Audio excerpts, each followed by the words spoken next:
Hi, this is Paul. And for those of you who watched the Randos conversation with Aaliyah, which I was super glad she did before this conversation, Eric and I spoke early in the pandemic.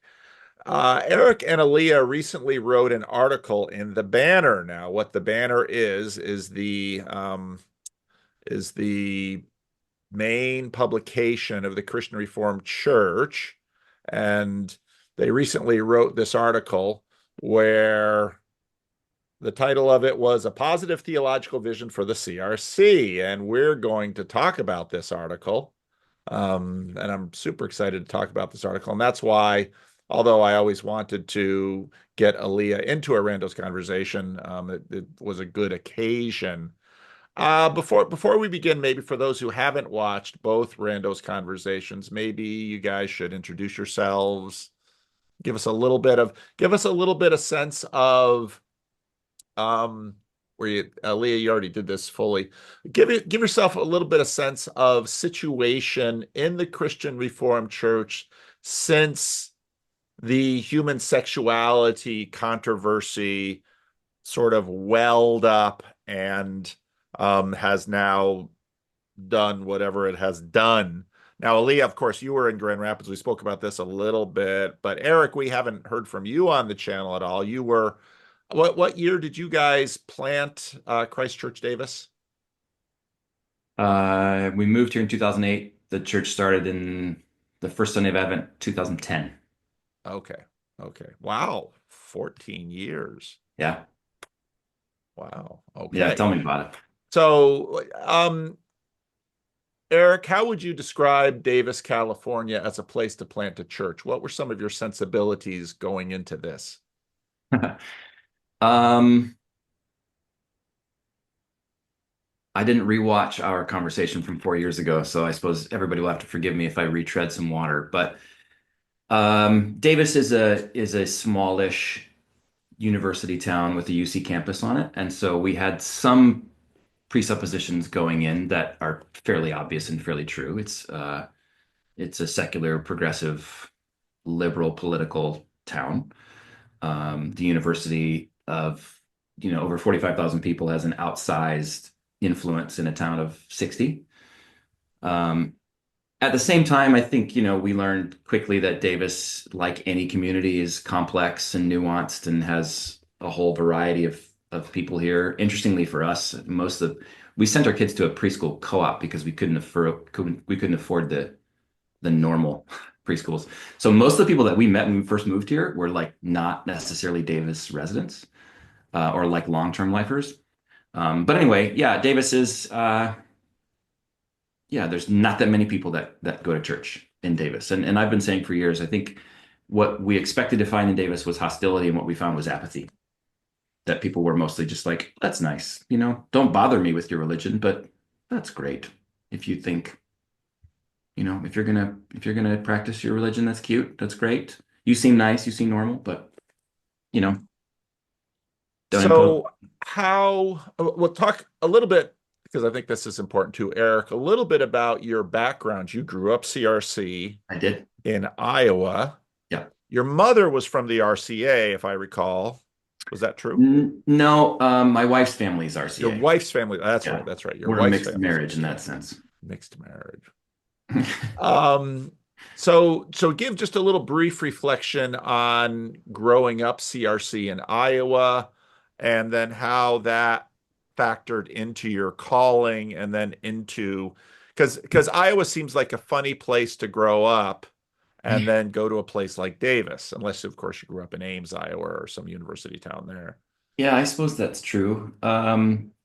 Condensing that long and complex story severely, um, there were just a number of factors in my life that led us to think that something like this would be interesting and even a calling. And so I was probably always one of those kids that was like, I'm going to get out of this small town.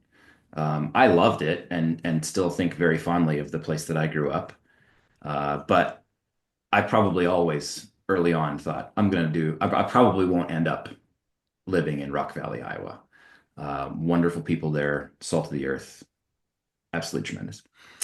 Um, after college, I wanted to get more theological education, but I was not interested in ministry. So I suppose sort of typical of someone full of piss and vinegar and arrogance in youth. I'm like, well, I don't need to go to the denominational school because I don't want to become a minister. I also don't want to take Greek and Hebrew. So I started looking around, and I had a professor that got her degree from Gordon Conwell Seminary. So I went to Gordon Conwell, which turned out to be hugely influential in ways that I didn't anticipate.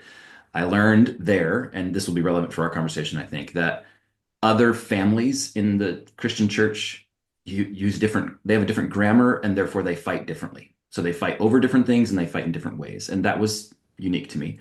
I had never really met that many people that were outside. I mean, I grew up in a small town, rural Iowa. I hadn't met that many people who A, weren't Christians, and then B, weren't Reformed Christians, and C, weren't Christian Reformed Christians, if that makes sense. Um, so that was eye-opening for both Shelley and I. We were married at that point. Um, And then I was trying to get into graduate school, to be candid, and didn't get into the places that I had hoped to. And so I had a professor along the way. I was his teaching assistant as an undergrad at Dordt College, now Dordt University. He suggested I come get a divinity degree at Calvin Seminary, and I was like, David, I don't want to do that. His name was David Reilersdam, and we've stayed close. And he ends up becoming Aaliyah's like small group leader or whatever they call it in seminary, which was hilarious to me at the time.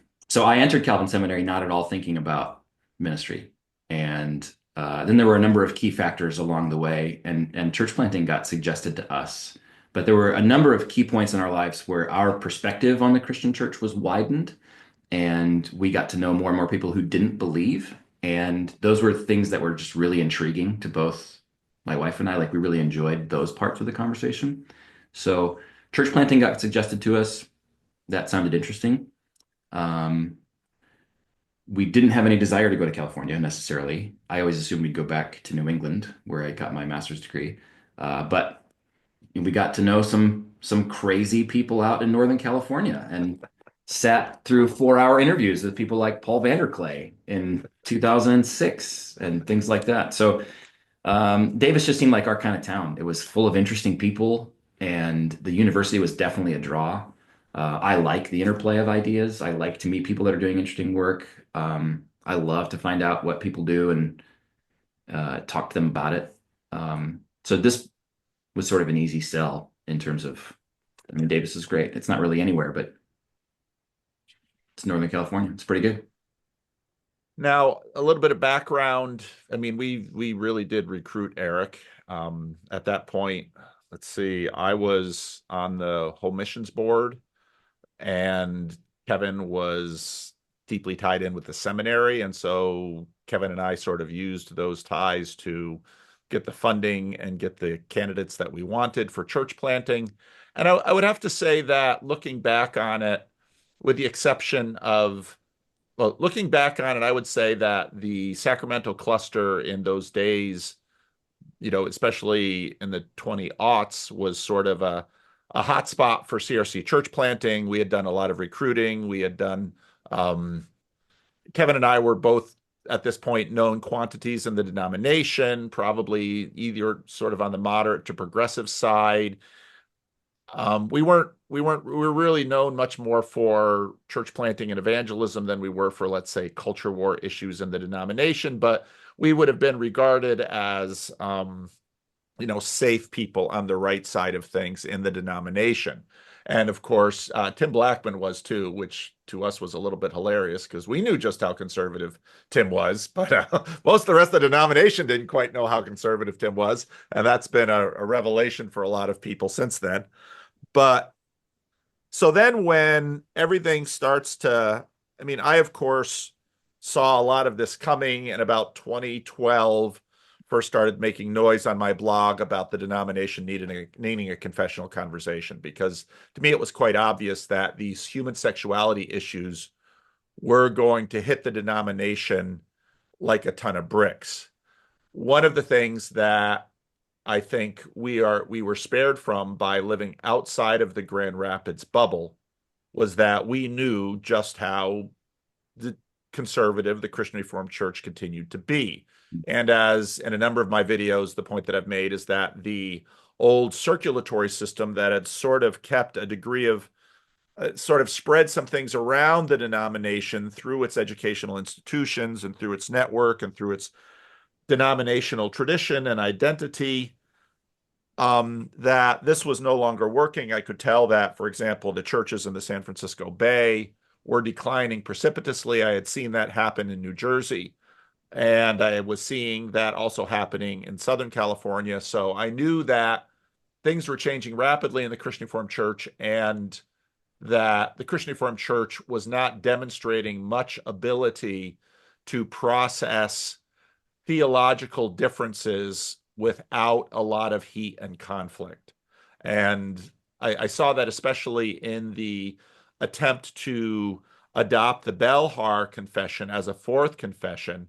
And I thought that the denomination's attempt to do that was particularly flat-footed, because I thought they have absolutely no strategy to engage the people who are very defensive and protective about the three confessions we have. And it was a group of people for whom this fourth confession was really exciting, but they spent very little time on the Belgic Confession, the Heidelberg Canon, the Heidelberg Catechism, or the Canons of Dort. And so, and this, interestingly enough, was something that came out in Dan Meter's recent video that he did with a CRC minister, where, they keeps talking about how the Reformed Church in America is constitutional, but then when the Belhar comes out, it's just, they're all excited about the Belhar Confession. So I knew then this wasn't going well. And then, of course, in Synod 2016, when there was a human sexuality report that came through, and the response to that report was to create what would become the team to make the human sexuality report only of people who were on board with the posture of the 1973 report on homosexuality. That right then for me was a clear sign that we are heading for something big. And then, of course, the human sexuality report starts to get rolled out early. COVID hits, synods are deferred, and that leads up to Synod 2022. Now, Aaliyah, you were in the midst of distance learning for Calvin Sem, which you went out there once a quarter? Once a semester for a week each semester. Once a what? And we talked a little bit about my conversation with you, how you going from knowledge of one local Christian Reformed church, and then sort of the guys in this cluster, myself, Kevin, Eric, Mark, then suddenly to Grand Rapids, it's like, holy cow, what is this place? This is a very different thing. And so what were for either of you can start, when the human sexuality report comes out, I think that was in 2020, did the report come out? 2016 to 2020, or if 2021, it was supposed to be a 5-year report. Something like that. But this report comes out, and I read it and I think, this is a very Christian Reformed report. This report, to me, reads a lot like past synodical reports. Didn't necessarily read like a few more contemporary synodical reports, but you could very much sense a tonal difference, that the HSR was in many ways sort of a standard report. I didn't particularly find it terribly useful in terms of our context. But for either of you or both of you, what were your impressions when that report came out? And yeah, what were your impressions? I'll leave it broadly open.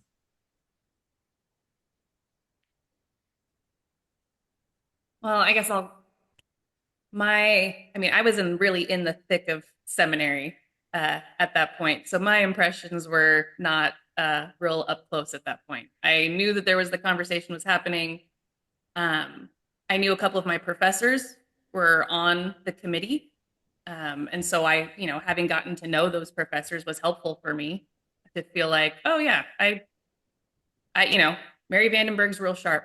I appreciate her a lot. Dr. Weima's brilliant, and I'm sure they're doing their best. So for me, it was kind of um, I was kind of watching it from afar. I wasn't focused on it. I had a kind of other things in front of me, just trying to survive seminary and the pandemic and 4 kids at home on distance learning. So, and I think for me, the conversation was kind of like, well, yeah, this is falling in line where I kind of figured it might, because again, I don't know, I'm not in kind of all of I don't know what the right word for it is, but some of the other conversations that are happening in the CRC, I don't know that well. I know there were a lot of people within the seminary space where this became kind of something people were talking about, even at like my distance, when we were on campus, it would kind of be like, okay, who thinks what, it's a pretty diverse group within the distance program, because you have students from all over the world that come in using the distance program.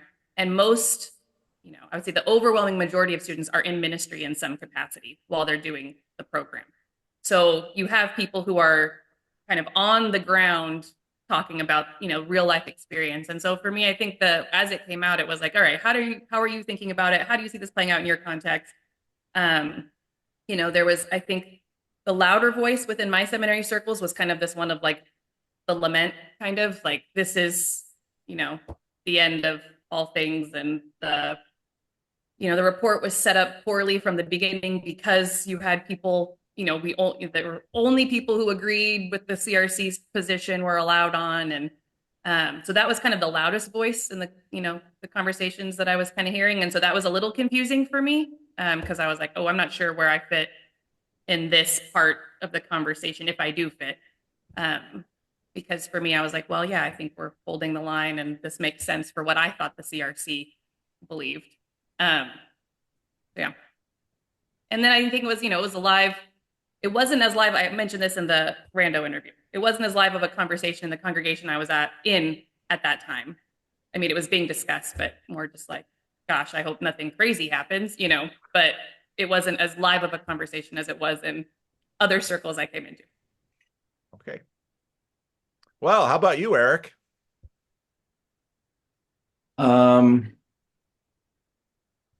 I can go all the way back to 2016, and there's probably our joke is sort of tying it back to the article. It's like, there are dozens of us that are interested in being Reformed Catholics. Dozens.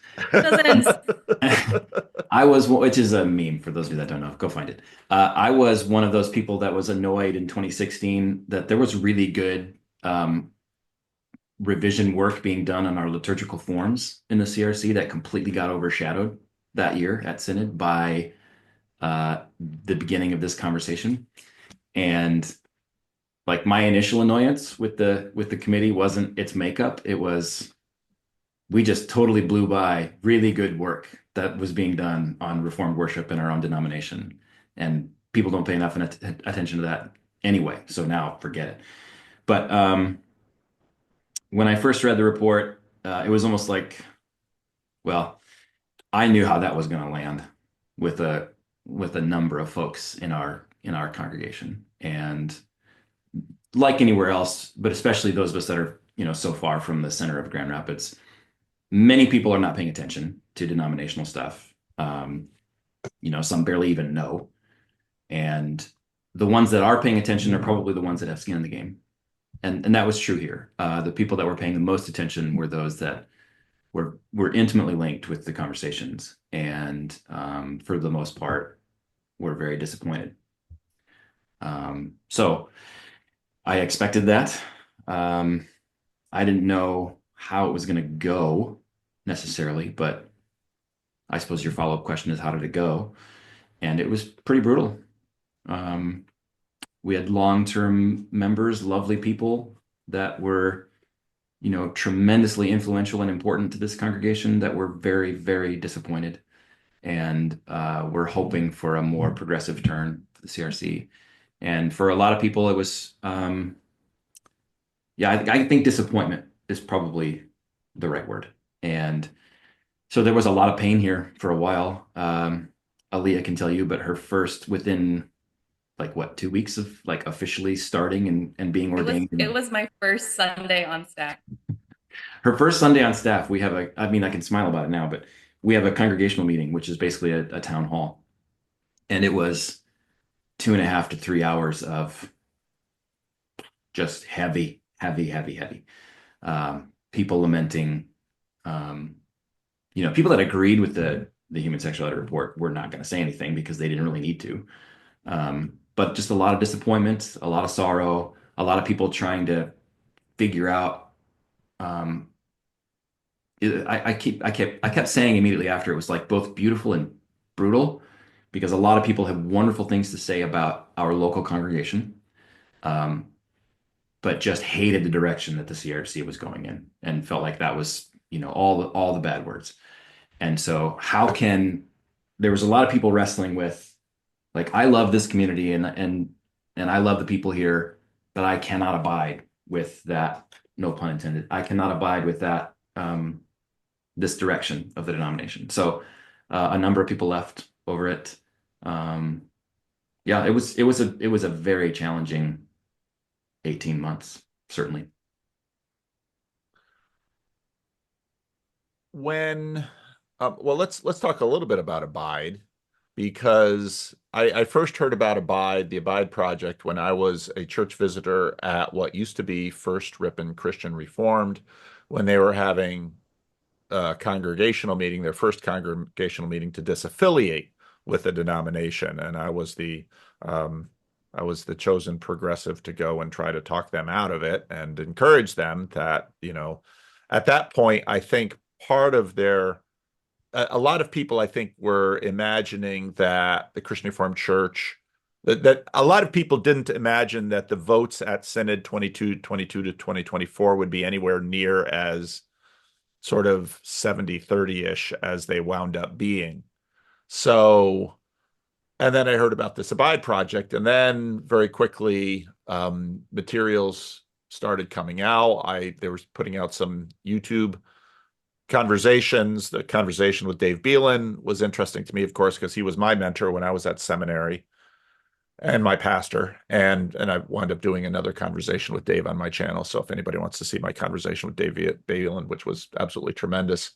But there was, and then to see, for example, Mary Vandenberg's name on their steering committee, that first Abide was continued to sort of be portrayed as um, a conservative cabal that was stealing the denomination away from its rightful owners, when in fact, if you look at, Mary Vandenberg and the steering committee, Laura Copley on the steering committee, and there's a third woman on the steering committee, it's like, this doesn't look like the kind of conservative cabal that I knew back in the 60s, 70s, and 80s. This looks like sort of a coalition of a bunch of people in the denomination that have a specific agenda. It'll be interesting to see where that goes. And then, of course, I had a conversation with Aaron Vriesman, Vriesman or Vriesma. Hang on, let me pull it up. Oh, did you? Oh.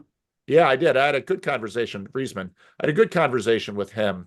And so Synods 2022 to 2024 sort of roll out, and well, maybe get impressions from you two about how where you how you see those synods, because I think those were historic synods in the Christian Reformed Church, and it can't be looked at just one synod. It was 1, 2, 3, and the direction of all three synods became not only clear but increasingly clear. But also, it's one thing to pass the human sexuality report, make it give it confessional status, but then also rework the gravamen rules so that, well, okay, quite clearly, in my opinion, these were designed to leave no wiggle room. That we're going to draw a line, and we are going to end what we perceive as a degree of chaos, and we are going to make a stand right here. So, impressions on that move for the two of you. Maybe you see it differently than I see it.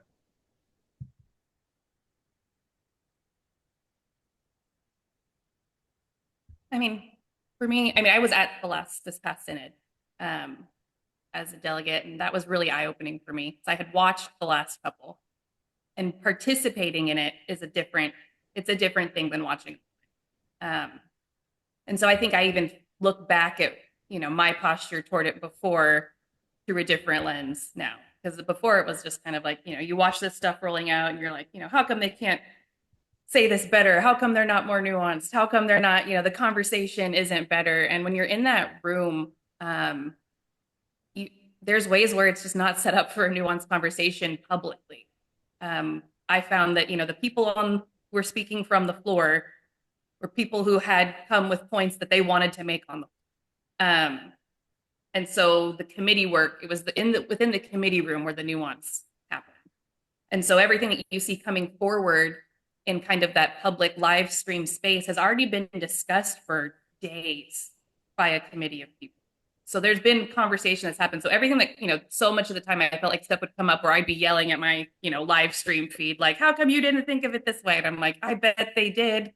I bet that conversation did happen in that room that you weren't a part of. And so that was actually helpful for me looking back on these other two synods, like, oh, thoughtful people, I hope, are in that room, and a diverse group of people are on these committees, which I discovered on my own committee. That made me want to pull my hair out, at multiple points over the course of that week. But I think for me, looking back at those pieces of it, yeah, I think I can trust that what needed to happen happened. That it was a heavy and difficult space. That doesn't come across either, kind of the emotional tenor of the room. I felt it at this past synod. There were ways where it was like, you vote along kind of with, with your conviction and with where you feel called to place that vote. But there's real people in the room, and that was very obvious. After one of the big kind of decision-making things, that was like, there's people crying, like in the arms of their, people from their congregation who are sitting in the gallery. And it's like, yes, for some, that there was a celebratory mood. I've heard stories. But I would say that there were, for the bulk of the people that at least I was around, it was heavy. People are tired. Multiple people like just getting out of that room and walking for the half-hour break that we had instead of eating more sugary baked goods for the 10th time that day. But just, it was heavy stuff, and, real people carrying a very heavy weight. So I guess my look back on some of that is like, there were real people in those rooms making really difficult calls. And I think to kind of make the case that this was a big takeover, I didn't experience that, although there were certainly some moments where I was like, whoa, this is not. I also, some of the real conservative pull that is certainly there that I would like to say isn't, but is. Like, I came up against that hard at some points too, and was like, oh, this is also there. So. Did you go to Synod 2023, Eric? I've never been. You've never been to Synod? Never. Nope, No, Wow. I've never been. I've Gotta been get you to nominated a Synod. couple of times, but I come from an extended family where nieces and nephews are perpetually getting married in June. And so I'm regularly officiating weddings in June, just that I have been nominated and said they can't serve. Thank you. Weddings keep a lot of pastors out of Synod. That's a very true thing, because June's a big wedding month. And so your impressions watching Synod, because I think, and I'm not just trying to get you guys on camera in terms to talk about Synod, but the piece that you wrote for the banner is definitely situated in this. Yeah. Well, I'll just start reading it a little bit here. That's it.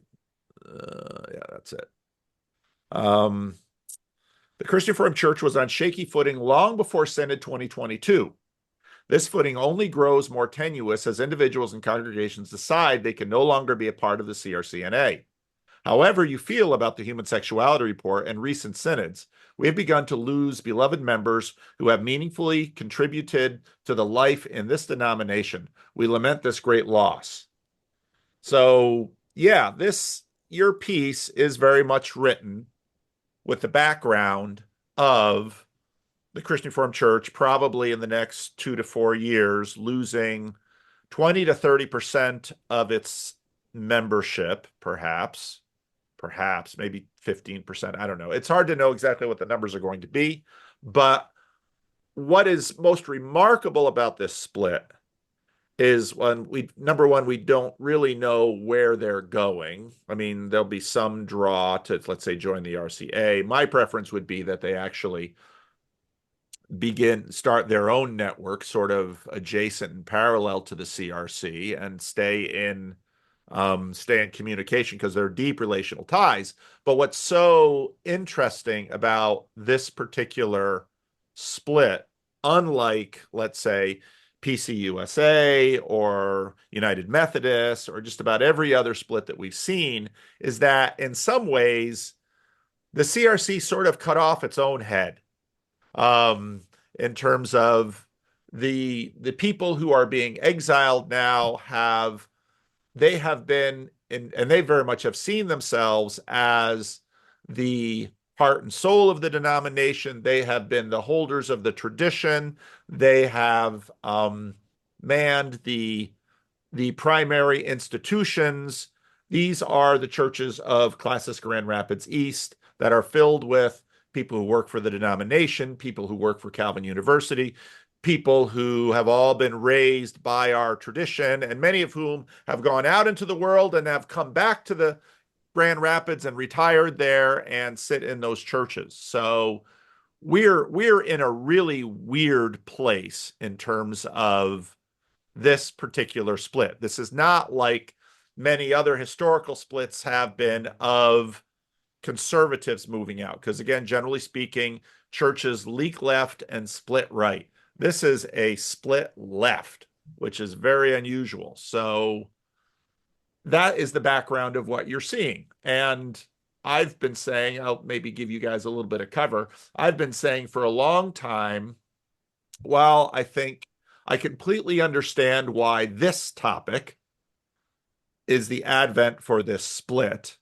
I think that there are, again, far more important and even, I think there are more important conversations that the denomination needs to have, because most of the the change has been going all over. Let me give you a Minn Kota has become sort of an affinity classes for conservatives in the denomination over the last number of years. And after Synod, I watched a number of local churches give reports to their local churches from Synod because of course, post-COVID, churches are equipped with streaming and all of this. And so I watch a conservative church in Minnesota where a report is given by a synodical delegate wearing blue jeans and a casual shirt in a fairly new sanctuary that has carpet and padded seats and a big plain stage in front. I don't remember if I saw a guitar, a drum set or not.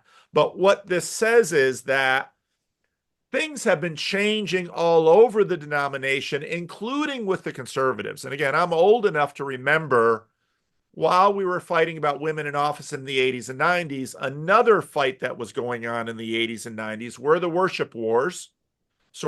You had sort of the traditional Christian Reformed people that kept with the liturgy that I grew up with, at least for my early years in Northside, which was a liturgy that was sort of formed in the 30s, 40s, 50s, 60s, and held there. Some Christian Reformed churches sort of took a turn with, let's say, the Reformed Worship Journal and the Calvin Symposium on Worship. And so that some churches took that tack. And a lot of those Grand Rapids churches that are leaving, Church of the Servant, for example, a very influential and important church in the denomination, explored a much more liturgical, let's say, classical Reformed Catholic approach, and which in some ways has some connections, let's say, to mainline. I remember I remember conversations with City Church San Francisco, who had a fair amount of influence here in the Sacramento cluster for a while, noting, some of what they have done liturgically, which I think was a continuation of some of what Redeemer Presbyterian Church had done in New York City, Tim Keller's church. And then you had sort of the evangelical wing of the Christian Reformed Church that had sort of gotten on board with the church growth movement.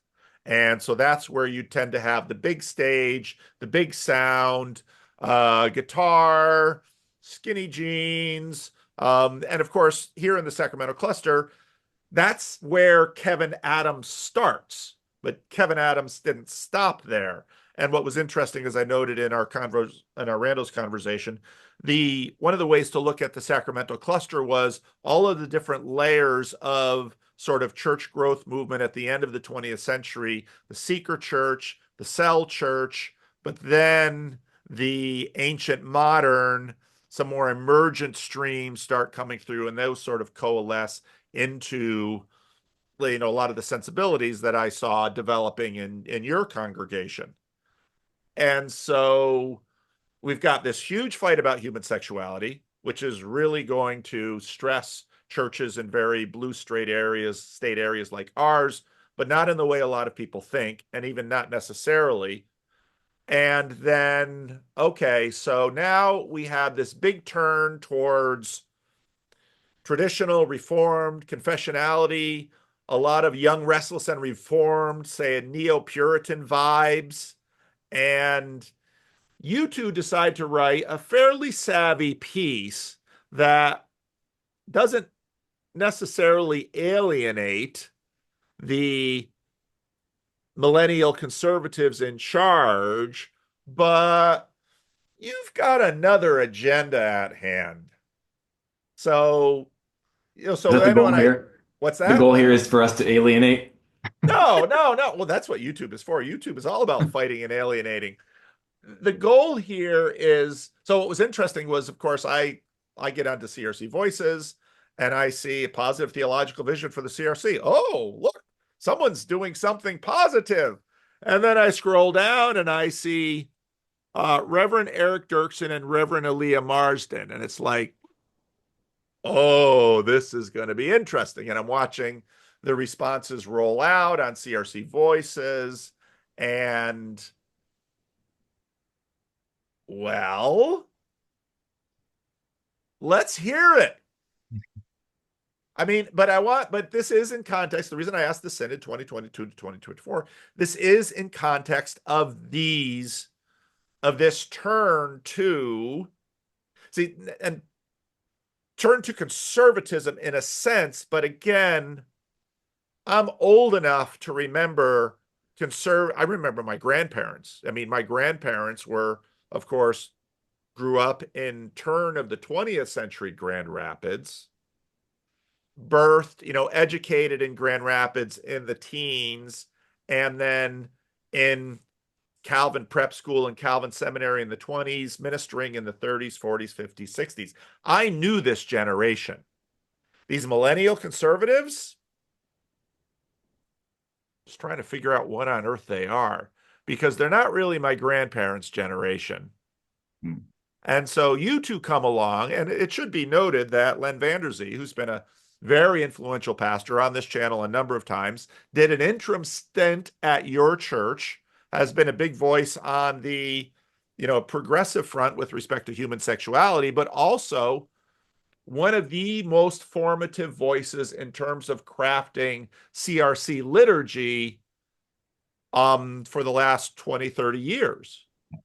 So, and then when all of this, okay, so Synod 2024 happens, and then a lot of people in our circles are looking around and like, we're out of here. Who's with me? And a lot of people look over to Sacramento thinking, surely Sacramento's going to come with us.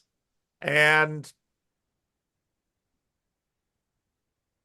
doesn't look like Sacramento's going anywhere.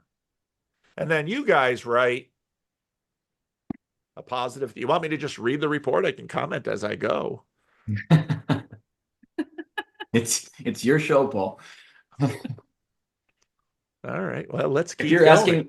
asking about that opening paragraph is in some sense, I suppose, like I think you could say that our church is a bit of a strangely, it's going to be weird to say this, but a little bit of a microcosm of the CRC in that we are one of those congregations that were not monolithic and that had a wide variety of opinions, some staunchly progressive, some staunchly conservative, and many in between. Um, and so while it's true that we have the past 3, 4 years of convulsions in the CRC in mind, as part of the context. The more immediate context was an article written by Aaron Friesman that kind of occasioned some of our thoughts. But mostly, I think, sort of like you've been saying, Paul, we saw this as an opportunity of, I, I think we would probably both think and agree, and Aaliyah can correct me if I'm wrong, but that the CRC's had a bit of an identity crisis for a while that predates the human sexuality report. And so the human sexuality report in many ways just was apocalyptic in revealing some things that were already latent and there. And if we didn't fight about that, it'd probably be something else. So it just seems silly to waste a crisis. And There's a title. Careful what you say. You know what? I was grateful to Aaron for writing his article. I think we're probably all aware that there are conversations like this happening all over in pockets of the CRC. What's next? Where do we go from here? So on the one hand, Aaliyah and I just sort of thought, these are conversations that the two of us have been having for a while. I don't know that we would have put pen to paper without Aaron's article.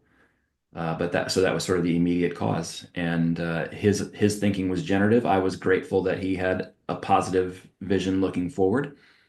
But we had our own take, I suppose, of what we'd like to see the CRC move forward, because it has changed, and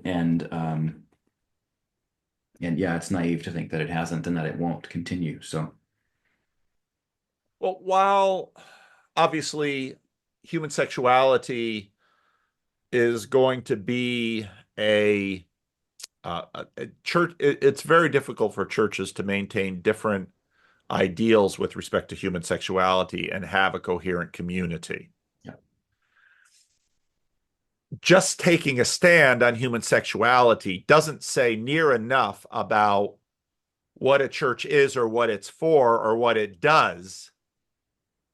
And right now, the Christian Reformed Church, probably more than ever, maybe a little bit less so after the exiles are pushed out, but the Christian Reformed Church remains an astoundingly diverse denomination, far more diverse than the denomination that I grew up in the 60s and 70s.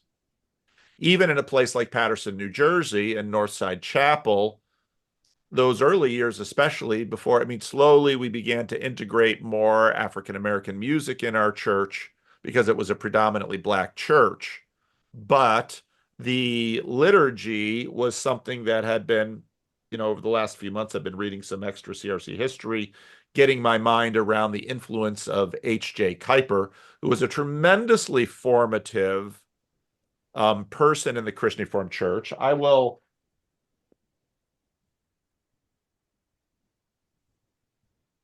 I've seen other people leave before, never Paul. So this is new. Oh, it's usually some homeless guy yelling or some church lady needing me or something like that. This here, focus.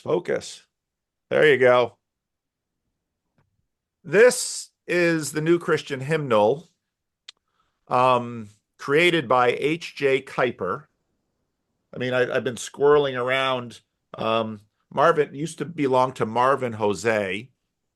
I get these books out of used book places in Grand Rapids. There's a couple of hymns that have been ripped out. I don't know if it was accidental or just he didn't like that song. But what is interesting is that at the beginning of the 20th century, where you've got you get this pause in Dutch immigration because of the First World War, and the Second World War hasn't really kicked off, and we don't have the emigres from after the Second World War coming to California and Canada yet. But the Christian Reformed Church starts to rearrange itself liturgically. And the first move by HJ is to try to get this mandated by Synod, and in fact succeeds in getting Synod to pass the thing. But it is so overwhelmingly resisted, not because of exactly what it did liturgically, but because all of these stubborn Dutchmen really don't like anybody telling them what to do. And so Synod actually rolled it back.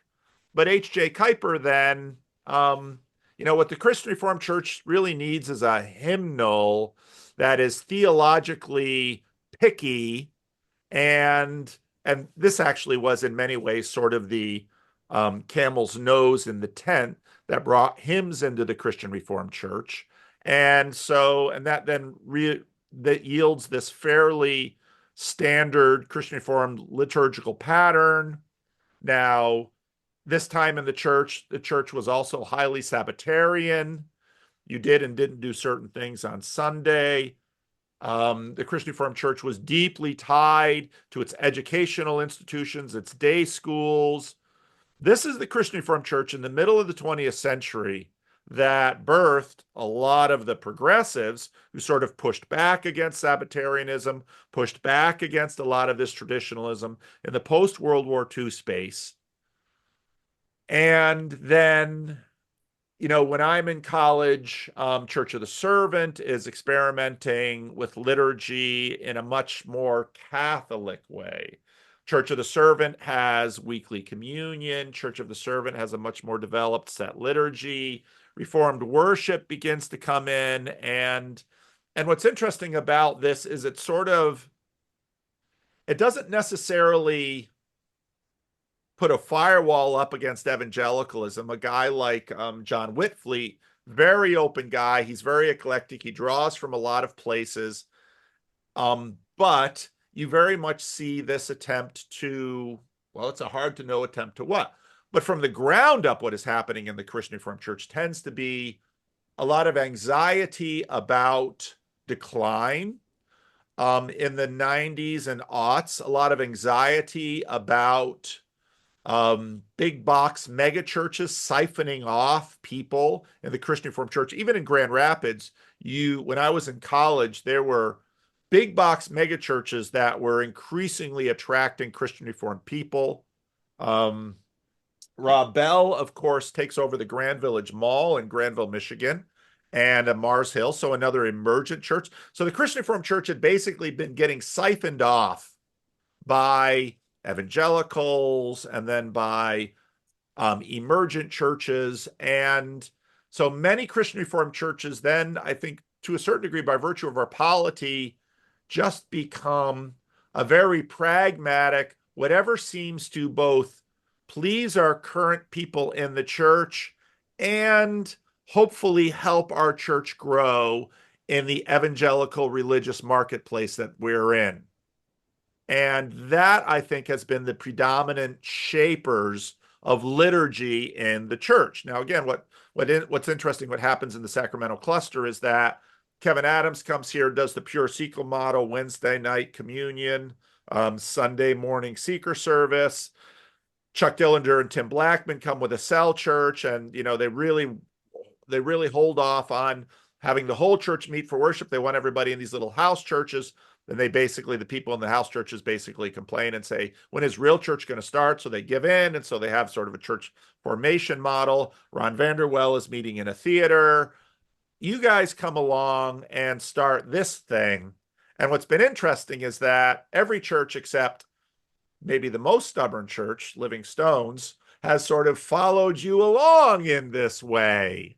So even though you say that there are dozens of you Reformed Catholics in the Christian Reformed Church, I look at you guys as, I think actually, when I look at my broader work that I've seen on YouTube, interest in Latin Mass, interest in Orthodoxy, I'm not saying big box evangelical expressive revivalist Christianity is going away in America, but I don't see you guys as necessarily part of a dying tribe. I see you guys as more of a growing tribe and a growing edge. So, and you make this plea to the Christian Reformed Church, where you couch it in a way. We propose that the way forward for the CRC is the way back. That's exactly what conservatives are saying. Even further back. Well, I've got CRC books that have the Christian Reformed Church going all the way back to like the apostles, because that's when the Christian Reformed Church started, right?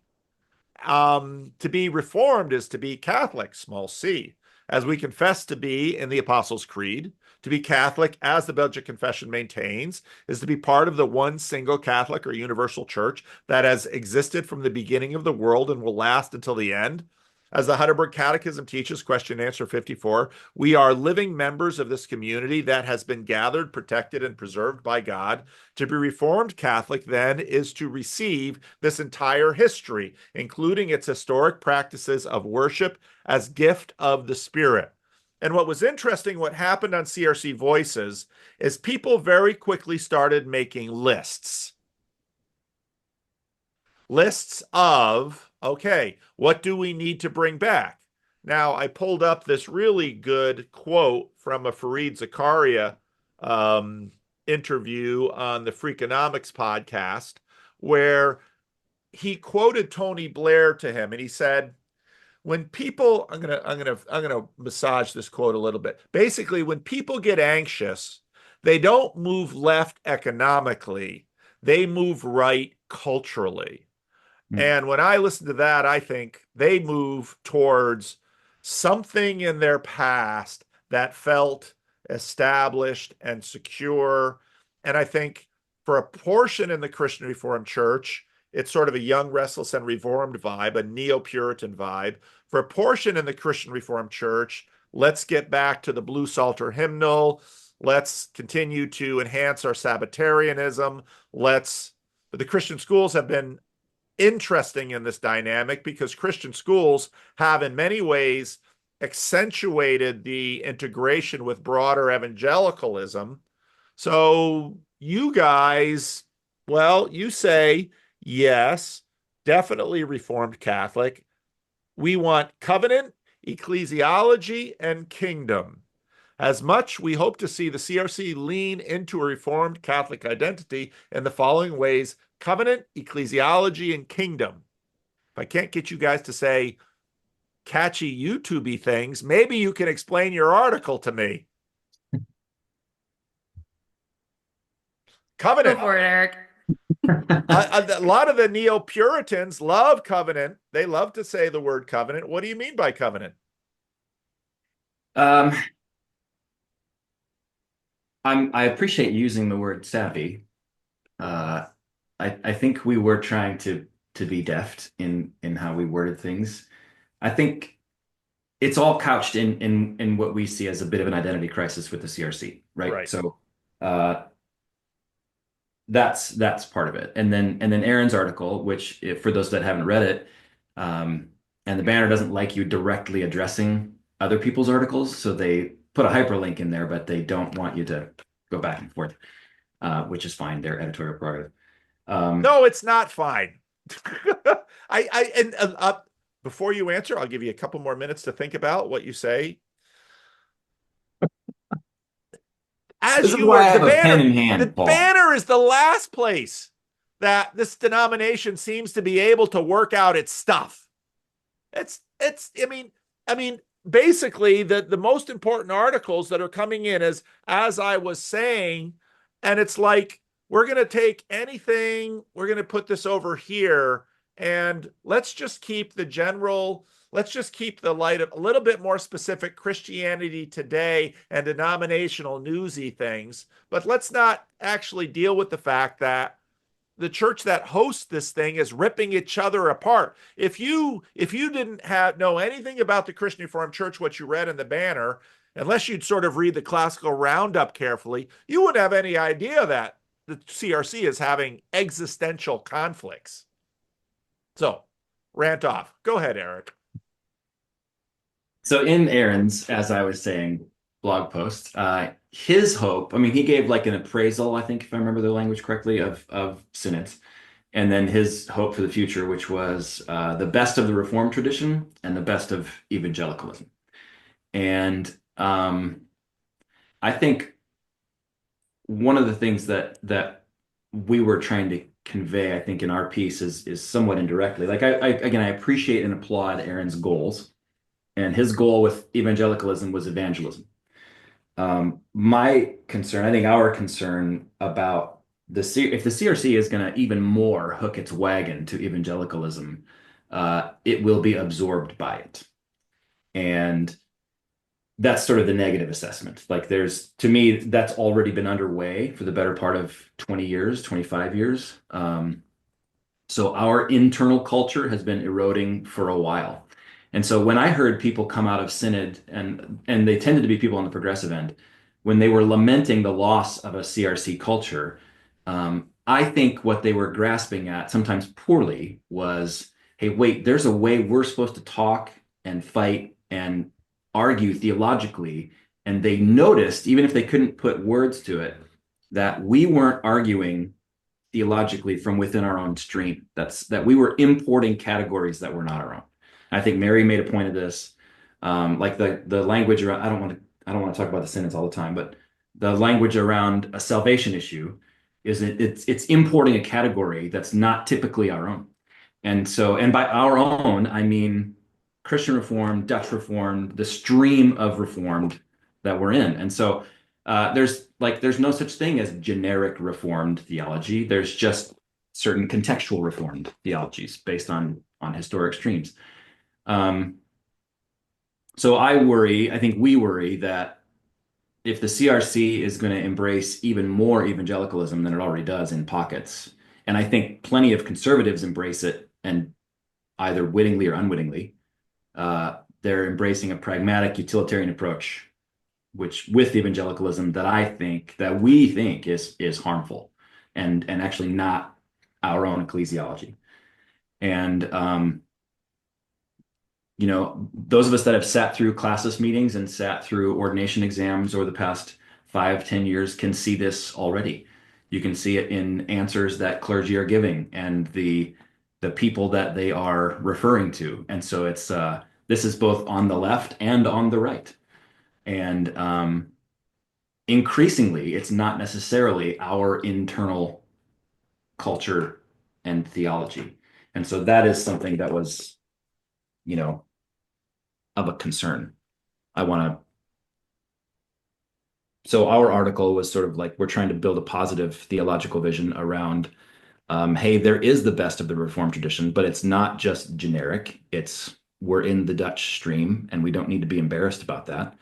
But I think our other concern is a rally around the confessions is also not enough. It is insufficient. And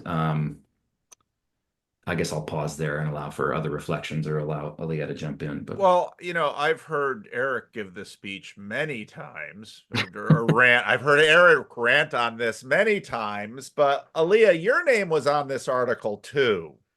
How did that happen? A generative working environment here at Christ Church Davis. We are the vanguard, Paul. Dozens. The identity crisis piece was something that became really apparent to me at the seminary.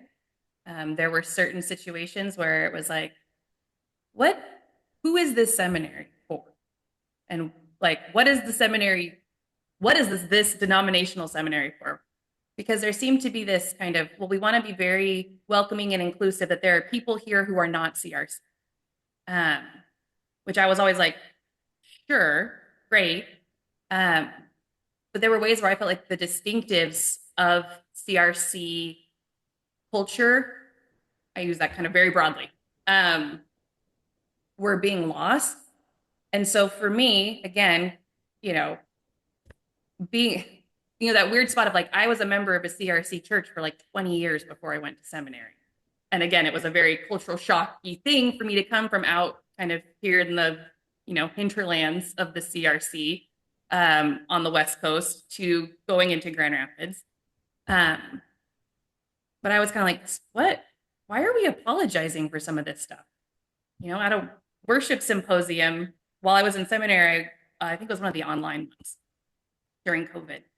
I watched us have a session on baptism, and it was just so broadly ecumenically presented that it was like, no one's talking about covenantal baptism. No one is talking about infant baptism at this panel on baptism. And I was just like, what is happening? Why are we apologizing for something that is foundational and beautiful within our faith? Or why are we talking about it in a way that sounds like, well, this is what we believe, but, that's kind of our, it's fine. It's fine. That was so hesitant, I guess. And for me, it was like, well, why don't we lean into some of these distinctives? We can do this in a way that's still hospitable. But you can still be distinctively kind of yourself. And so I felt like I was seeing some of that identity crisis happening in spaces in the CRC. And so, coming into kind of ministry within Davis, a space that sometimes it can feel frustratingly ahead of the curve in some ways, where it's like, okay, y'all, the things that you are talking about in some of my classes or some of my, some of you can't even imagine having a kid in your youth group who's out. Like, that just would never happen within your church setting. But we're going to fight about human sexuality stuff, tooth and nail. But and so I'm like, some of this is wildly unhelpful for my ministry context. But then I'm finding the things that are really helpful in my ministry context, and things that, in this kind of progressive wonderland of Davis, California, and getting to see kind of the way it can, deconstructionism can just chew up and spit people out and exhaust people, and seeing those kind of refugee kind of types coming into our church, and the way that they're finding, the way they're responding to the liturgy, the way they're, finding it restorative and finding rest and finding freedom, the way we keep getting pastors on sabbatical from other churches in our area, who attend our church for sabbaticals. Like, it's a pretty regular thing for us to have somebody from the larger Davis Christian community, being at our church for that. And so that, for me, that's starting to I'm paying attention. And so, this article, this piece has been, Eric and I have gone back and forth about, when the front loaded thing is the HSR, we're missing this kind of what's happening behind it. And then what are we moving into?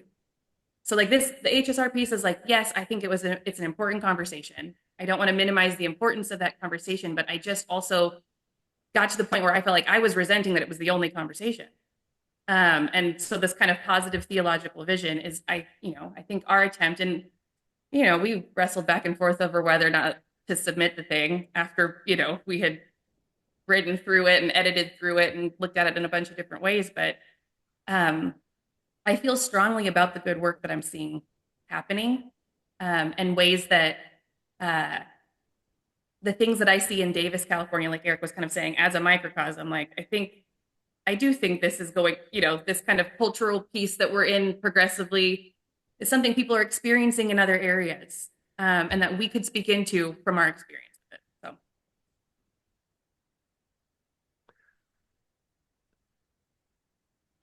it. So. There are a number of things that come to mind. One of which is, I understand what's happening. I understand what's happening in your church in light of, as I said before, what I see in, let's say, the other conversations I'm having on YouTube, in terms of the meaning crisis, in terms of seeing people who, for example, my friend Warren Mills, he's the guy that brought me to Australia. I let him into our Livingstone's men's group, which is an absolute hoot. I love Warren. But he grew up dispensational in Australia, became sort of a charismatic Pentecostal for a while, and he now goes to a liturgically traditional Anglican church in Melbourne, Australia. And I remember talking to, and Australia can just be the land of Hillsong. I mean, they've just got the Hillsongification of the church in Australia is a massive thing.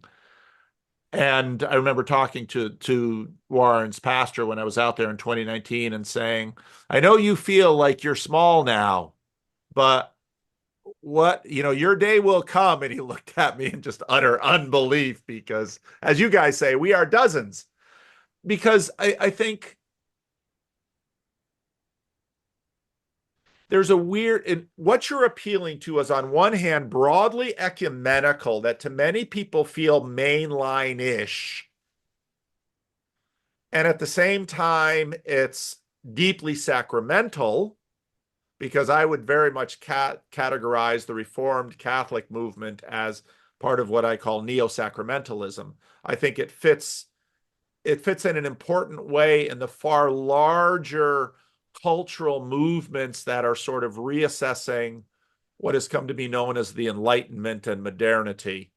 And so when I look at the practices that you guys have embraced in terms of much more attention to the liturgical calendar, much more attention to broadly Christian practices that are ancient and broad throughout the church, East and West. This isn't something that I saw in my grandparents' CRCs. So you guys, I think, are really interesting in that, Eric, you grew up in the Christian Reformed Church. Mm-hmm. And so I think part of what happened in you was you grew up in this place, and then as you continued to grow and develop, as you began to see the church in a much broader way, you mentioned going to Gordon Conwell. Gordon Conwell, someone might, that's the seminary that Tim Keller went to. So very much some young, restless, and reformed connections there, perhaps.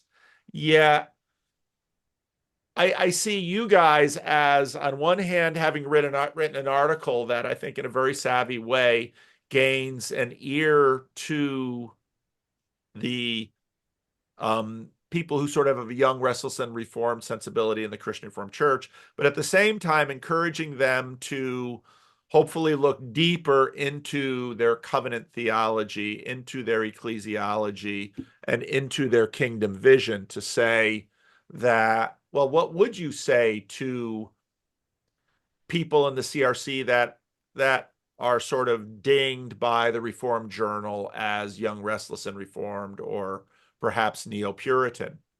Because, you guys totally sound different from Aaron. We'll say they're not totally wrong, right? So I think the what's been frustrating about the conversation in CRC, again, has been, where are we drawing our sources from? And so our frustration is on multiple levels, I suppose. And there are 16 different ways that I could go. But those categories, in some ways, a progressive complaint against conservatives that it's neo-Puritan aren't necessarily wrong, if the primary sources that conservatives in the CRC are drawing from are, yes, we love the Belgic and we love the Heidelberg Catechism, and I also love John Piper and John MacArthur, or even R.C. Sproul. Okay. However, there are differences and there are nuances. We had a conversation at our last classes meeting where there was a conversation around the interpretation of Scripture and inerrancy and what's the other word, Aaliyah? Fallibility. Yes, which the Right Reverend Marsden in the back noticed there's a discrepancy. Like, actually, the person both asking the question and the person answering the question did so in a way that doesn't actually jive with previous CRC synods. And so the progressive complaint isn't 100% wrong, but it doesn't exactly land all the way either. And I think the same is true of the conservative complaint against progressives. It's just a much more complex and nuanced thing. I think on much more of a meta level, what we're after is, and why we want to talk about being Reformed Catholics, is there's a benefit of being out here in the hinterlands in a very secular progressive community. And that's you, like, your pretensions get stripped quickly. And you're never going to be, you just there's a certain liberation in be doing ministry here, in that you get, like, you're just freed up to let the church be the church, and so the church has a culture. And Robert Jensen was fond of saying something along the lines of, the church for too long has been trying to adapt to culture in order to, placate seekers, when instead what we need to do is adapt seekers to the church's culture. And I think that's what we want to see more of in the CRC. And one of the frustrations on the conservative end of the spectrum is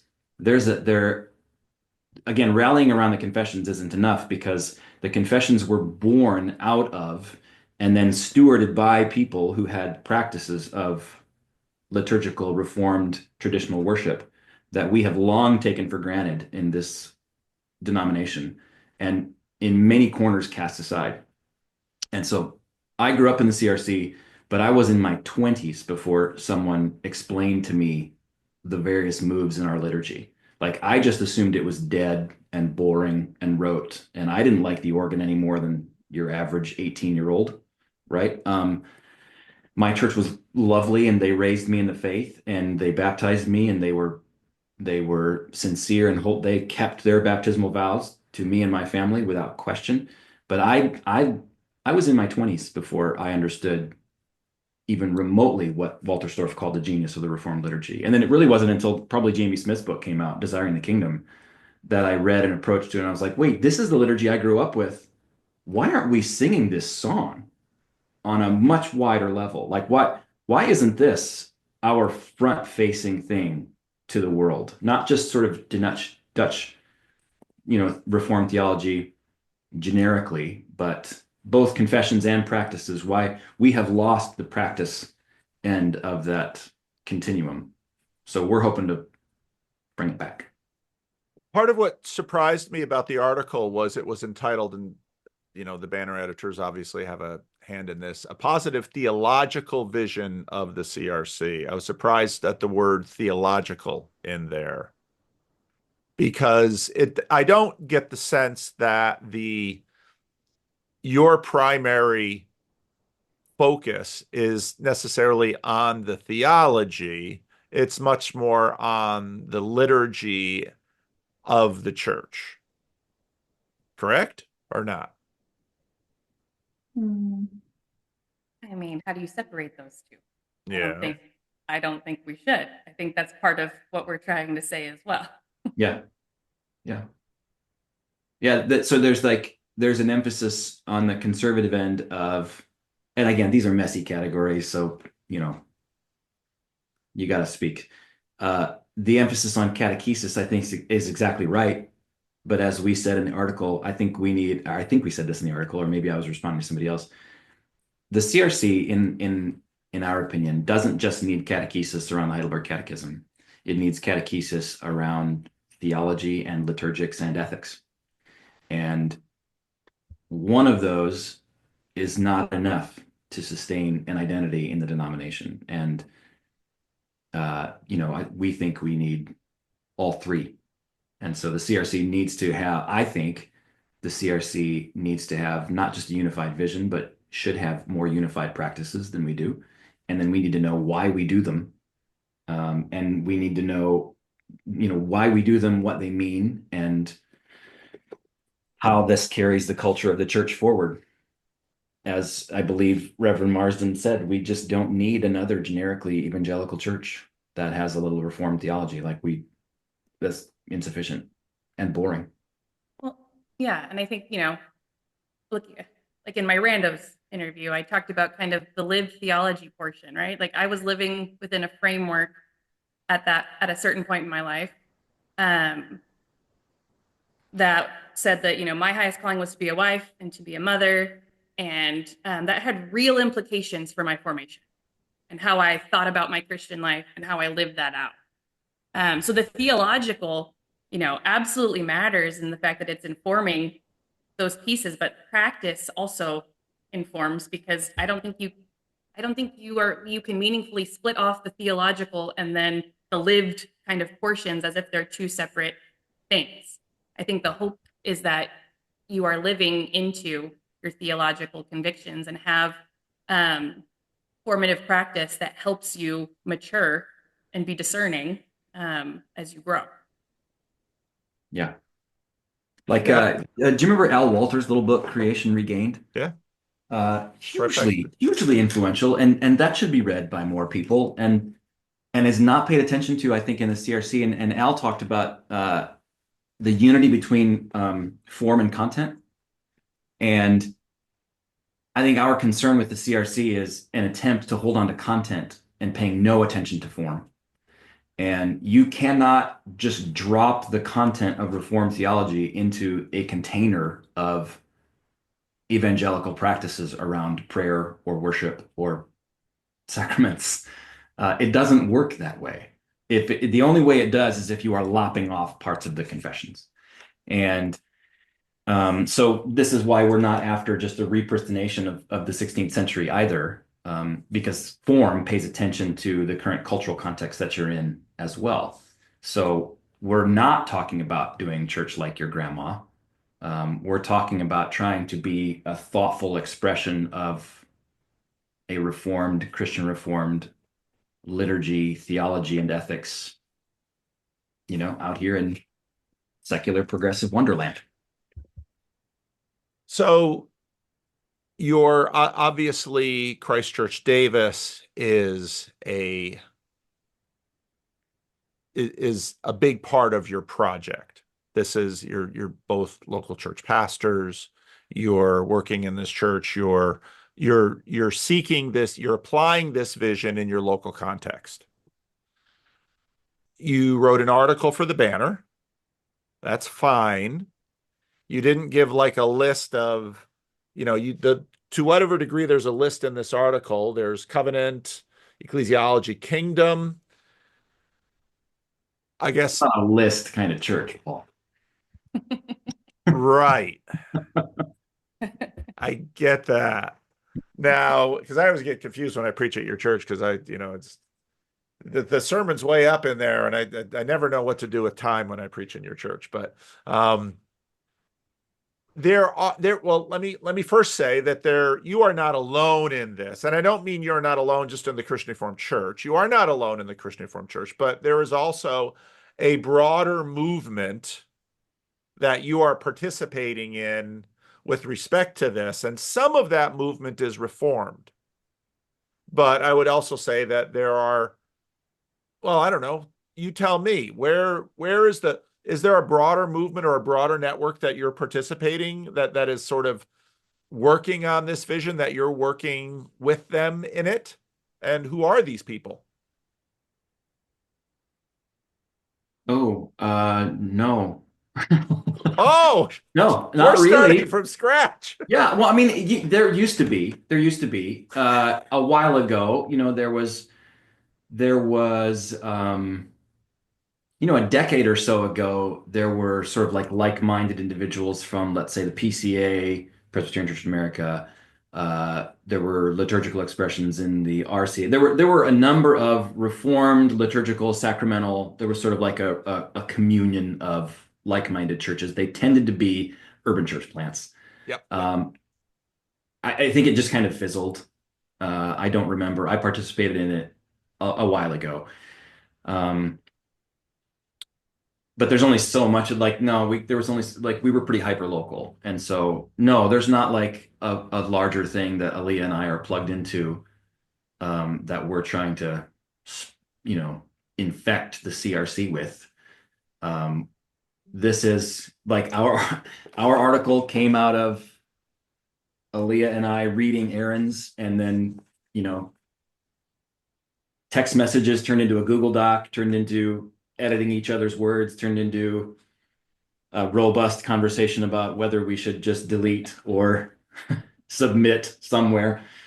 So no, there's not like, Well, and I think, Paul, when you're saying like this is, your local church is part of, I don't remember the exact words you were saying, but part of this, like it's all of it. Our local church yeah, is what we're all in for. But because I think because we believe so strongly in what we're doing, and because we care about the CRC so much and have benefited so much from being a part of this denomination, this church has benefited from this denomination. Helping raise up a church plant, to being an established church, and continues to be blessed by being a part of a denomination and not just a loose affiliation, but part of a denomination. That's what kind of flows over into like we care a lot, and we want, it's not pushing this forward because we want to have conferences and podcasts and book deals and how do we franchise this and how do we turn this into a list of 5 ways to make your church more Reformed Catholic. And maybe that's naive on our part, but it's also, I think, a hope for us to stay focused on what's in front of us, but also give back into a system that has benefited us. So I guess my question is how to give back into this system, because I think in some ways you're kind of underselling it, because you just did get a new staff person who's doing liturgy, and she came through a network. You do have people that you are networking with, and of course Dave Reilersdam is someone that in the denomination who both of you have sort of grown from. And Dave's been out for Sierra Leadership Network stuff in Granite Springs, and Granite Springs is also a partner in this. I don't want to have people sound like it's just Christ Church Davis, that's it, all alone, no, we're of gonna course change not. the Of course world, not. just us. Right. Both Aaliyah and I are the beneficiaries of networks, and the CRC itself is a network that has been good to us, and that's why we want to give back. But I suppose I thought you meant in terms of, we're not, to go back, I suppose, to an earlier conversation, we're not Abide, and we're not all one body, and we're not trying necessarily to even organize or coalesce or doing anything like that. We think that the community here is a faithful expression of the CRC, and there are some things that are meaningful here that we think we would love to see the larger community lean into, and that's the positive side. The negative side is we think that there are things in the history and the past of the CRC that we would do well to recover that have been lost. And I think that's Yes, part of, yes. I A think, wider group, of course. yes. And that was putting the article out there, right? That was the discussion Eric and I had about doing that or not, was, okay, we joke about the dozens, but also our hope is that this is connected back to the historic church, right? This isn't just like, hey, here's how to be like Christ Church Davis. Right. Because I do pulpit supply kind of all over the Bay Area, all over our classes. And I've been in, a diverse number of churches and practices there. So it's not like, oh, here's the way to replicate exactly what we do here, but more, how can we help you think about the ministry that you're doing? And so this piece, was written more for pastors more than the person in the pew. Like, how are you thinking about how you're doing ministry? How are you thinking Yes. about the formation that's happening within your congregation? Why is your communion table tucked behind the drum set on the weeks that you're not, whatever your communion practice is that's happening once a month or once a quarter, I'm sitting in your church and it's behind a piano, or it's it's tucked away. How do we think about that and how that's forming your people? So yes, there is the article is kind of a raising our hand to say we have some things that we would like to say, and also to identify ourselves kind of to the dozens that are out there, to say like, hey, anyone else want to talk about this? I hope that the CRC can have robust conversation around this of a positive theological vision for the future. So yeah, it's not necessarily just to be like, here, how can you have a blueprint to make Christ Church happen at your church, but how can you think deeply and thoughtfully about the formative practices that are already happening in your worship space, Yes. Whether you are recognizing it or not, and how can you be intentional with the decisions you're making around the worship that you're leading? Yeah. And that's probably part of our lean into, like, a few people have pushed back against either the number of times or just us using the word Catholic. But in some sense, as I said to somebody else, it's intentionally provocative because I think it's true. Like, I think we should be Reformed Catholics, but it's also meant to grate on the ears of people a little bit, because if there's anything that the CRC has drifted towards, some people think of it as a drift towards liberalism, but then you can see plenty of conservative churches that have just drifted without much thinking into practices of evangelicalism, either in the songs that they sing or the structure of their worship and stuff like that. And so, as Aaliyah said, I think what we want to say is, hey, let's be thoughtful about the way that we approach our theology, our liturgy, and our ethics. And, the CRC has a history. You've heard it over the last 3 years. There's been lament about, we're losing certain things. And the CRC has a history of being thoughtful people. And we would like us to either continue or to recover that thoughtfulness all the way through. Yeah. Richard on Voices visited. He's in the Bay Area for a work thing, and he came to Living Stones this week and participated in the estuary meeting, which was tremendous, and then in worship. But he wrote on Voices something that I thought was really important when he said, "Is the Christian Reformed Church today the kind of church that could put out another 73 was a big synod. There was Report 44 on hermeneutics and interpretation of Scripture, which I think is, looking back, a tremendously important report for the Christian Reformed Church to try to figure out to have the CRC not sort of devolve into a shallow biblicism. Yes. Especially over issues like you pointed out, Aaliyah, at the classis meeting with respect to, let's say, this fight over this word inerrancy. What on earth do you mean by that word? Have you actually read the Chicago Inerrancy Report? And I remember reading that in seminary and thinking, oh, this is interesting. What's going on here? And when I see, well, I'll say a number of things. Number one, I think it's important that your church is in a community that the people who live in Sacramento look over and say, yeah, that's a liberal group. We look across the river and it's like, Davis. Yeah. If you live in Sacramento and you say the word Davis, almost everybody knows what you're saying. So the fact that you guys have to contextualize, and you have to do that on the ground, and you have to do that in a coherent way, a coherent enough way that your church can actually live in that soil, that this isn't, and I would say you would probably have similar struggles if, let's say, you perhaps were in Hudsonville or some community in Iowa. Lighton, Iowa. It's the only one that comes to mind because my grandfather was there. I'm not saying anything against the good people at Lighton, but I see what you're trying to. So CRC took the turns that it did in 2022 to 2024, and I have heard a number of people basically say similar things to you, in that we don't just want to be Dutch PCA, and not even, let's say, so some of the PCA, I mean, there's a lot of Tim Keller fans in the CRC, but we don't want to be just Dutch PCA. And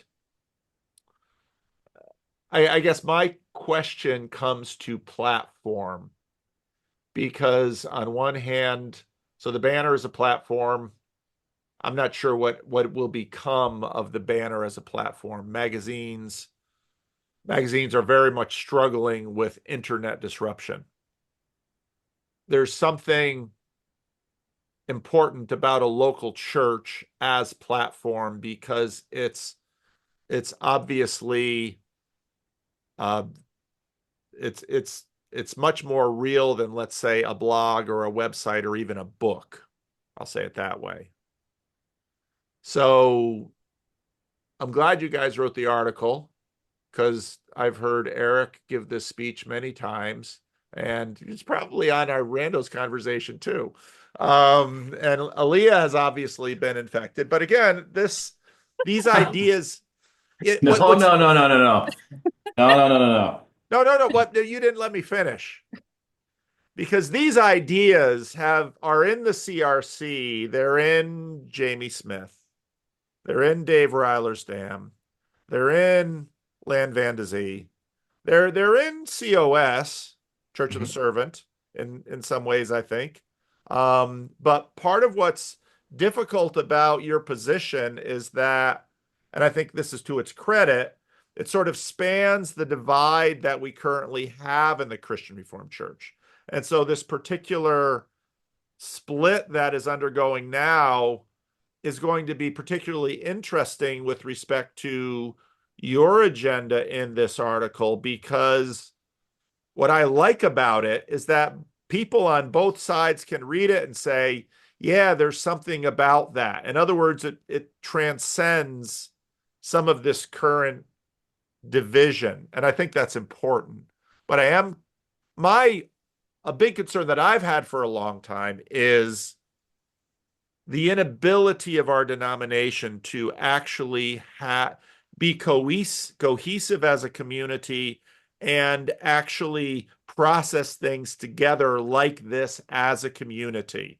Oh, look, human sexuality. Oh, look, women in office. Oh, look, and deeper things that should be, such as infant baptism. Having a conversation about infant baptism. Looking at, let's say, what happened to the Alliance of Reformed Churches and what will continue to happen, this landing pad, people needed to leave the RCA. And so then you got churches there. And one of the things in the RCA, in that arc, was, well, in the Alliance of Reformed Churches was, oh, you can go either way on infant baptism. And that said something about what you're pushing against. Yes. In terms of this pragmatic American utilitarian, right? Yeah. Which is born out of an affinity for evangelicalism.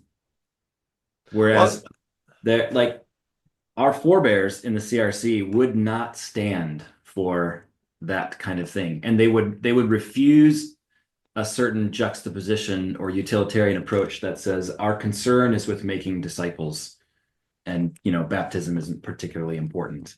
Right. Our forebears in the CRC would not no.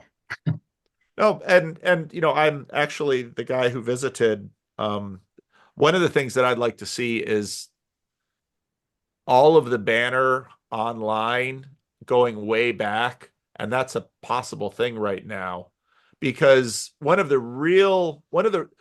the Second World War, one of the big terrors of the Christian Reformed Church was Methodism. Yeah. I mean, Methodism was a huge anxiety in the Christian Reformed Church.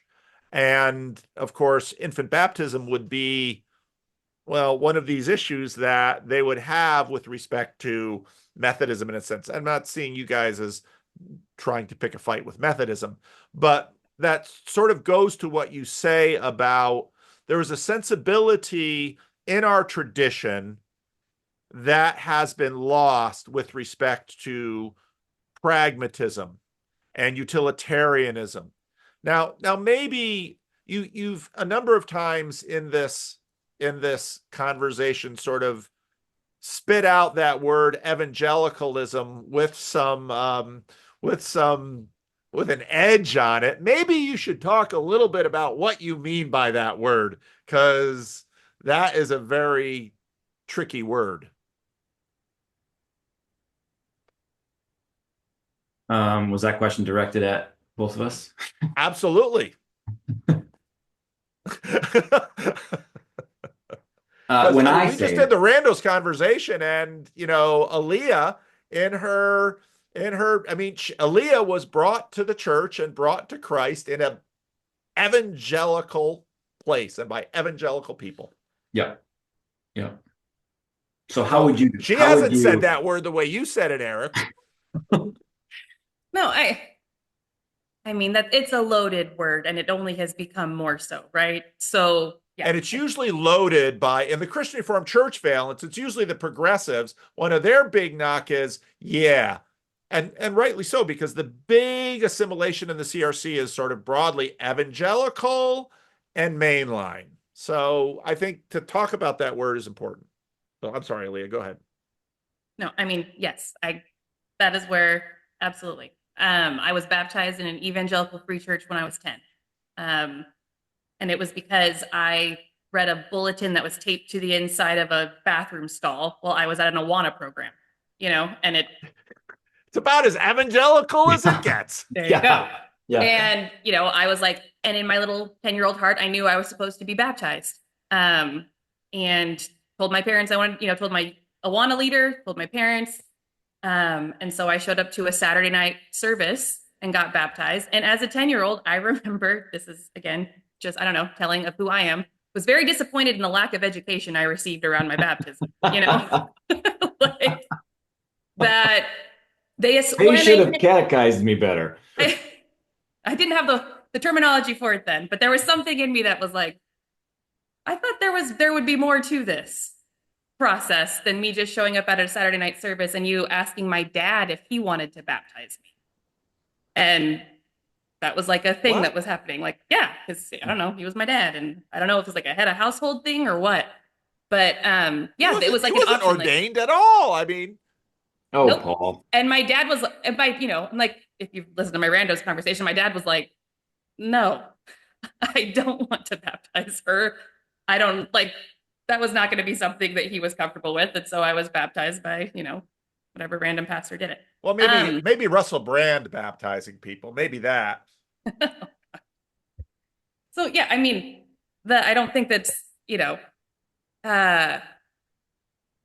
there's a lack of thoughtfulness that I see in the evangelical space. And I think that is what I'm reacting to in some of this, that there is the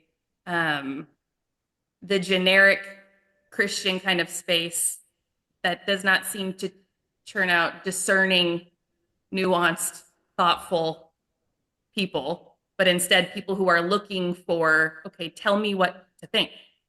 Tell me what to vote. Tell me what to believe, And so I don't know that I want to define it, but I have been, and also it's like, because I've benefited from it, like, look what God uses. And I think that's part of, in the pulpit supply I get to do, that I continue to be reminded of, like, look at the good God is doing here and gathering people into his presence week in and week out, in a diverse number of ways. That doesn't mean I don't think there's still best practice.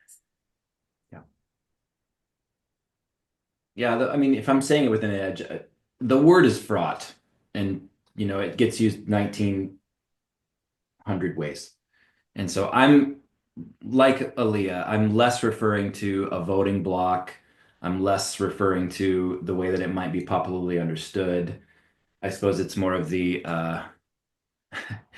yeah, it's more of like a consortium or a trend, or trend is the wrong word. I don't even know. Can you say something like evangelical tradition? I'm not even sure that that's possible, but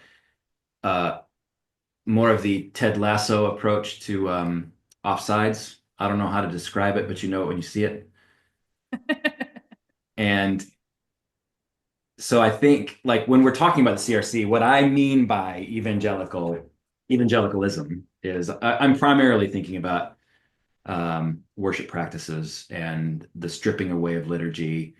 Well, I mean, every church has a liturgy, but turning your liturgy into 3-4 songs, a 40-minute sermon, 2 songs and out, as opposed to we're calling the CRC like, hey, maybe not just maybe, I think, hey, reconsider a historic, traditional, Reformed liturgy. And if you don't have one, maybe ask why. Why did it go away? Because it was, unless you're a church plant that's less than 30 years old, you probably had one.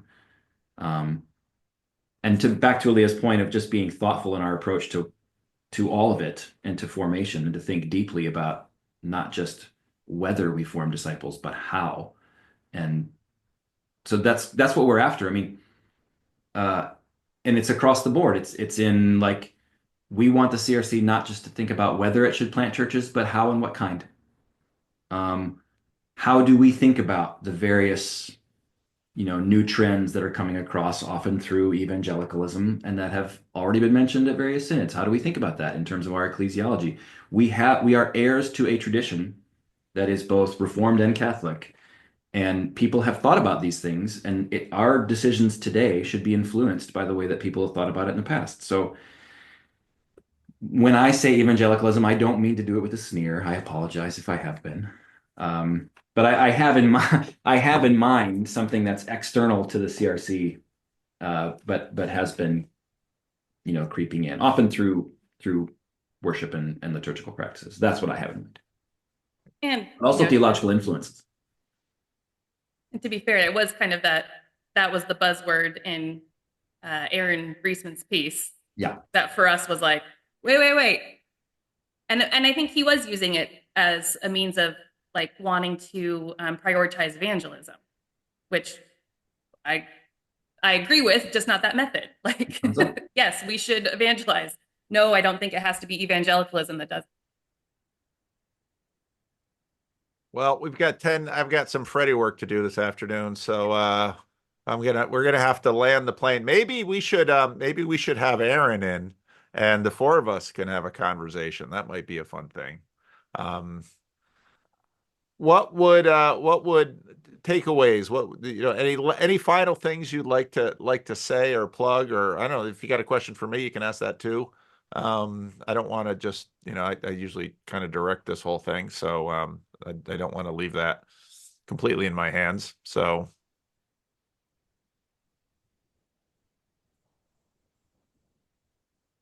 Parting shots.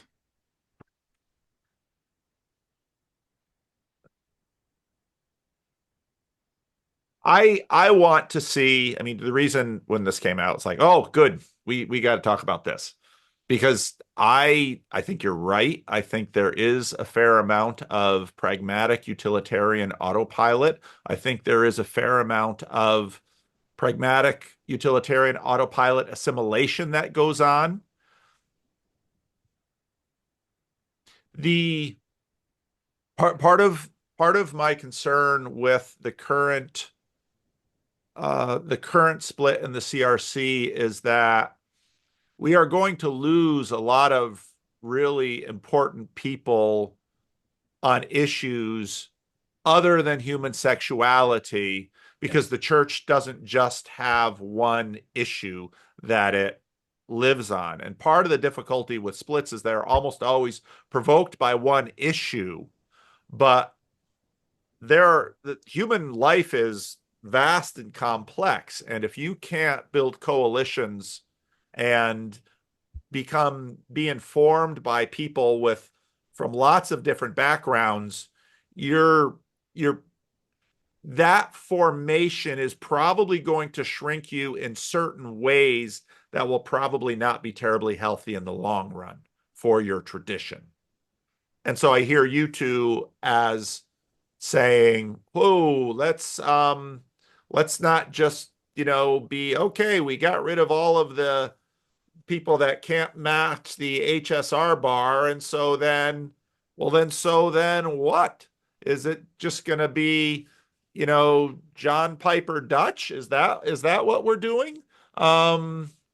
What exactly are we about here? And for me, at a particular moment in the church where I see, because of the recession of modernisms, we, I think, are going to have a new window of Catholicity that we should think about, because not only are certain tyrannies that have been sort of dominating the church for the last number of centuries going to recede, but also some of the boxes that Protestantism created for some very real reasons, those have actually been coming down too. And so we have, I just look at my channel. I now have wonderful relationships across boundaries that I never would have imagined I would have had before. And they are broad and for some people scary. So I think we are entering into a time of disruption, a time of dissolution, where there are opportunities for collaboration in the world and in the body of Christ that we haven't had opportunities for in centuries. And whereas on one hand, I don't want to see the CRC just become another evangelical church, there's also a way that I often remind people in our channel that technically Protestants are Catholics with a beef about certain things. And then you can draw that all the way back to the Orthodox, because Catholics are sort of, there's this church that was before the Great Schism. And in other words, part of the irony of the chaos of our day is we have opportunities the likes of which we haven't had for a very long time. And so to get back to a potential title, seems silly to waste a crisis. So I very much wanted, because I respect you both, and I very much respect the work that you're doing at Christ Church Davis, I very much wanted to get your voices out there. And I was super glad that you wrote that banner article. My questions are, okay, how do we facilitate this conversation better? Because I think you're right. Many of our churches, in fear of viability questions, have basically looked for whatever shelf has a can of evangelical church fix me up right now. And, maybe this will act like spinach for Popeye. Maybe I've just given a really boomer cartoon reference that neither of you youngsters get. But that's sort of been the CRC with the Seeker Church kind of embraced that. And if you look, let's say, at like Kevin Adams' journey too, Kevin has been on a theological journey too. He very much grabbed at the Seeker stuff, but, via, I think, resources from our denomination, the Worship Symposium, Dave Ryler's Dam, John Whitvleet, and, friendship with an Orthodox priest. On one hand, I hear you two saying we need to be more Reformed and more Catholic at the same time.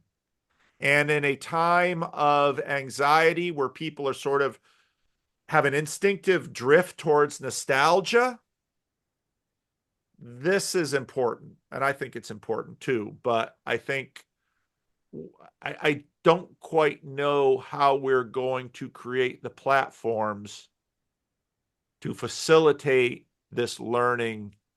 I think conversation is sort of a word that's getting threadbare, but to facilitate this learning from each other in these issues.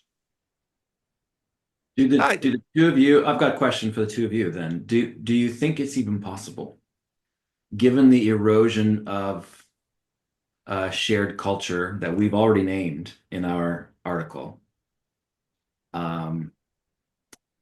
Is it even possible to you can't return, right? There's no going back, there's only through. So I don't know. I think you can probably hear an ambivalence in both Aaliyah and I in terms of, like we're just embodying a vision out here and doing our best in our local chapter. I suppose it's great that there's a number of church plants and churches in and around our orbit that have picked up on some themes that we think very strongly about. And so there's a certain sharing of resources that we can do when that's the case. But is it even possible to have a shared culture in the landscape of the CRC that is remarkably diverse at the moment? Yeah. That was easy. Yeah. I think so. I think people's anxieties over the gravamen issue are overblown. Part of the way the CRC is structured is that there's a fair amount of pragmatism and community standardism in classes. And whereas it is a fairly orderly, fairly obedient church, I don't think these conversations are in any way done. And because they're done when they get distilled into practice, and we're not there yet. We don't really know the boundaries until you really have test cases. And it was a test case that launched this schism. And so there will be other test cases that go on. And I don't think we're done with this. And I think that there are many in the CRC that could go along with saying, no, we are not really interested right now in sort of wholesaling, in sort of, we're not ready to, the moderates were ready to vote with the conservatives for a whole variety of reasons that I've talked about plenty on my channel. But that is not the only issue at play. And I think part of the reason that I see that, though you keep reminding me you are few, and one might even ask whether I'm on board with you with the crazy stuff that goes on at my local church. I can't even embody it in my local church, but yet, I think there is a fatigue with shallow evangelical liturgy. I see that in some very thoughtful people. And I think there is a desire to re-understand sacraments. That is certainly at work. I see a lot of interest in Latin Mass Catholics, trad Caths, Orthodox. I think a lot of people in those spaces that are now seeing a lot of people come into their church, I think there's a deep naivete about just how Protestant and evangelical many of these people are. You don't just flip a switch. Nope. And we've seen it here. We've seen it here. Yeah. And that's why I said, you really should. I know you're not the video watching kinds mostly, but both of you should watch my conversation with Vesper Stamper, because that was a super interesting conversation on these issues. Because I think actually we are probably going more towards a church that there will be a lot of diversity, but there is still yet a desire and a capacity for the kind of theological formation and liturgical sensibilities that won't necessarily be iron boxed into enforcement traditions. So, and they're not going to simply be housed within specific denominational lines. So I think we're going to see the church get wilder. And when I say wilder, I mean a bit more particular. It'll be a bit raggedy sometimes. It'll be surprising. But the fact that the CRC will have part of that wildness in it, I think, is true. And I don't think the CRC has long also had a tradition of toleration. And so even though we've been through a crisis, which I think has been occasioned by broader crises going on in our culture, I think also that tradition of toleration will continue. And the relational networks aren't going away. So I'm an optimist, but I'm optimistic that your little tribe will grow and that you will find companions on the journey and be able to build networks, but they'll be surprising networks. So, that's my take, just from the broader view of the way I see the church after 7 years on YouTube. So you're not doing it wrong. I can tell you that. I think in a lot of ways, my estuary is going well and I intend to grow it. I think some of the people that come to my estuary meetings might be might more easily slide into your church than my church, because again, a lot of these sensibilities you're paying attention to. Some of the hardlineisms going on that orthodoxy sort of attracts, you're not really a hardline group. So, but I think a lot of people get attracted to hard lines, live with them for a little while, and ease back a little bit because those hard lines come at costs. So I do want to encourage the both of you to not only keep doing what you're doing at Christ Church Davis, but also keep writing and keep networking. And again, you, I think, are hooked into a network in the CRC that is already doing this. And I know that network is probably in some ways going to be stressed by this current schism. But I also don't want to discourage some CRC people who feel themselves kind of, they're not sort of really traditional CRC. They're not sort of young, restless, and reformed, and they're asking questions. Do I have a place here? My guess would be, yeah, I think so. So there's that. I ask you guys for a summary, and here you get me. It's not like I don't have enough time on my channel to blabber. I have plenty of blabber on my channel. I guess for me, kind of it's watching this play out.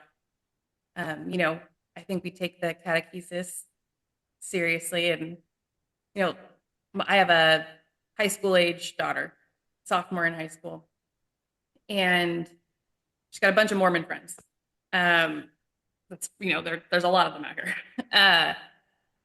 And, you know, they are, you know, she's interested in wondering how these things, how does this work? And they call themselves Christians. And I don't want to get into all of, you know, the weeds of that, but as she's wrestled through this, and something that I have watched kind of the formative piece of what has been happening in her, even, you know, from our time at Fairfield, certainly, but carrying through very much so here at Christ Church. You know, the catechesis that happens around, you know, like why we recite the Apostles' Creed.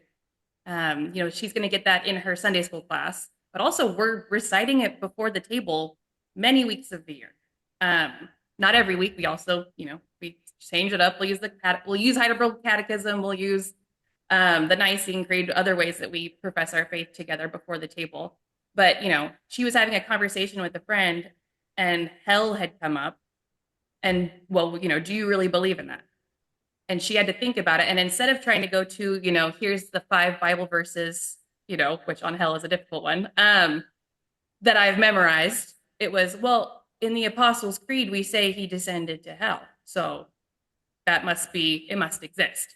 And so for me, seeing her kind of, you know, that generation, the way she's being formed to think through things, I'm like, yeah, we have a rich tradition here that we can be tapping into, that, you know, a teenager that you might think would be tuned out is repeating these words week in and week out, and it makes a difference because then those words are there.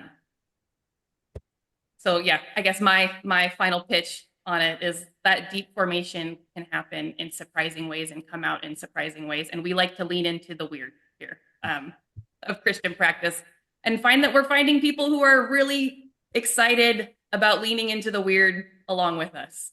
So, all right, I think that's a good note on which to end.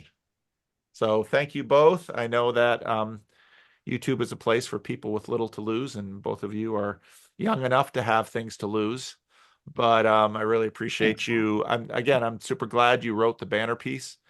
We need more people in the CRC participating. You know, part of why I really appreciate what Abide did was, I think Abide showed that we needed something to give a push, because the CRC needs to figure out how to have these conversations. And I know, I'm glad you two are not only practicing it in your local church, but you're participating in the broader network. So thank you both. I'm going to end the recording.